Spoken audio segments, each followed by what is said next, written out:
warahmatullahi wabarakatuh. Kami dari kelas 11 AKL 1 akan mempresentasikan tentang meneladani kehidupan cerita pendek. Saya Anissa Ulansari, nomor absen 7. Saya Deva Blasufia, nomor absen 20. Saya Nanda Rohma Agustina, nomor absen 5. Saya Adinda Kristiani, nomor absen 1. Saya Citra Dwi Anjani, nomor absen 16. Saya Eka Marta Puspitasari, absen 36. Saya Anissa Ulfitroh, nomor absen 8. Selamat menyaksikan.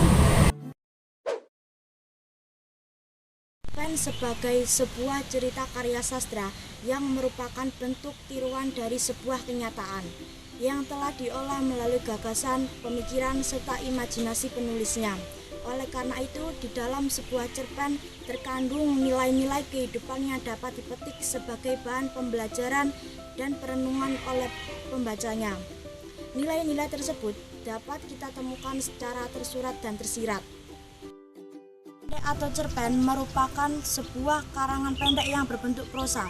Cerpen menurut fiksinya terdiri dari 500 sampai 5.000 kata yang dapat diselesaikan membacanya dalam waktu 10 sampai 30 menit.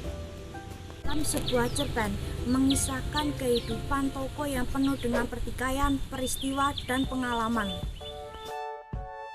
Sebuah cerpen ditulis oleh pengarang sehingga nilai-nilai yang terdapat di dalamnya tidak lepas dari kehidupan sehari-hari. Nilai-nilai yang terdapat di dalam cerpen pada umumnya di setiap pengarang berbeda. Nilai-nilai yang terdapat di dalam cerpen tidak disampaikan secara langsung, melainkan secara tersirat. Nilai cerpen adalah nilai yang dapat kita petik untuk menambah pengetahuan. Nilai yang terkandung dalam cerpen sebagai berikut. 1. Nilai moral, yaitu nilai yang berkaitan dengan akhlak, budi pekerti, susila atau baik buruk tingkah laku. 2. Nilai sosial atau kemasyarakatan, yaitu nilai yang berkaitan dengan norma yang berada di dalam masyarakat. 3. Nilai religius atau keagamaan, yaitu nilai yang berkaitan dengan agama. 4. Nilai pendidikan atau edukasi, yaitu nilai yang berkaitan dengan perubahan tingkah laku dari yang buruk ke yang baik. 5. Nilai politis, yaitu nilai yang berkaitan dengan pemerintahan. 6. Nilai etika, yaitu nilai yang berkaitan dengan sopan santun. 7. Nilai budaya, yaitu nilai yang berkaitan dengan adat istiadat. 8. Nilai kemanusiaan, yaitu nilai-nilai yang berhubungan dengan sifat-sifat manusia. Unsur-unsur di dalam cerpen terbagi menjadi dua macam. Yang pertama ada unsur intrinsik dan unsur ekstrinsik. Unsur intrinsik adalah unsur yang di dalamnya terdapat sebuah karya sastra. Unsur inilah yang menjadikan cerpen sebagai sebuah karya sastra. Unsur-unsur intrinsik terbagi menjadi beberapa macam. Yang pertama ada tema. Tema adalah gagasan atau ide pokok yang terdapat di dalam sebuah cerita. Yang kedua, alur. Alur adalah rangkaian peristiwa atau kejadian yang membentuk suatu cerita. Alur sendiri terbagi menjadi 3 macam. Yang pertama ada alur maju, alur mundur, dan alur campuran. Tahap puncak konflik, tahap penyelesaian konflik, penokohan adalah cara pengarang menggambarkan dan mengembangkan sifat karakter tokoh dalam suatu cerita. Karakter dapat dijelaskan dengan metode langsung dan metode tidak langsung.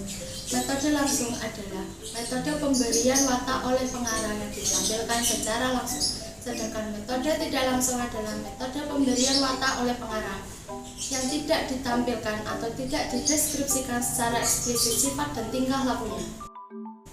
Latar setting adalah waktu, tempat, dan suasana terjadinya cerita.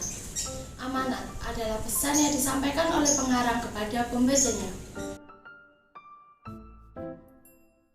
Nah, di sini saya akan memberikan satu contoh cerpen yang mengajarkan tentang bersikap rendah hati.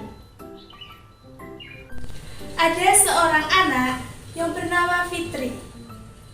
Dia adalah seorang murid yang paling pintar dan rendah hati.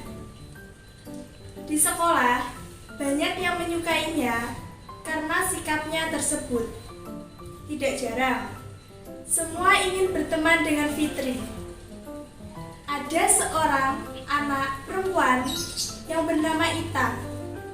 Ia berbanding terbalik dengan Fitri. Ia pintar, namun sangat sombong.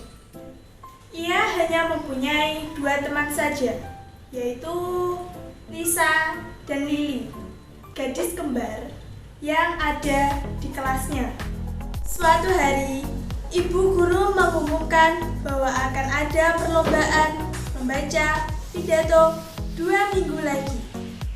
Bu Yati, selaku wali kelas, membuka kesempatan seluas-luasnya bagi siapa saja yang ingin ikut seleksi. Fitri dan Ita jelas ikut partisipasi.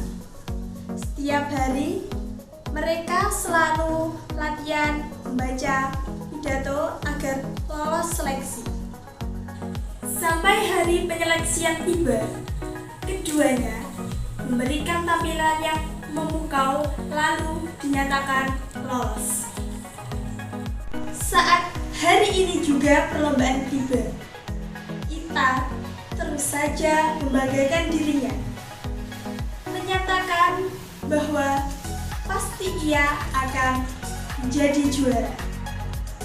Sebab sebelumnya dia juga pernah menjadi juara lomba pidato. Berbeda dengan Fitri, ia tak henti-henti berdoa dan berlatih, mencoba menghafal kembali teks pidato. Ita pun dipanggil lebih dulu. Sang juara kini mendadak lupa teks pidato yang sudah dihafalkan. Setelah itu, Fitri pun maju dan memberikan penampilan yang sangat bagus. Semua juri kagum, termasuk Bu Yati yang saat itu datang untuk menemani mereka lomba. Pengumuman pun tiba. Fitri keluar menjadi juara 1. Sedangkan Ita harus menahan air matanya karena dia tidak menang sama sekali. Nah, cerpen pendidikan ini mengajarkan kita bahwa harus menjadi orang yang rendah hati dan jangan sombong. Cerpen yang saya sampaikan telah selesai. Terima kasih. Setelah kalian mendengarkan cerpen yang dibacakan oleh teman saya, dapatkah kalian menerapkannya dalam kehidupan sehari-hari?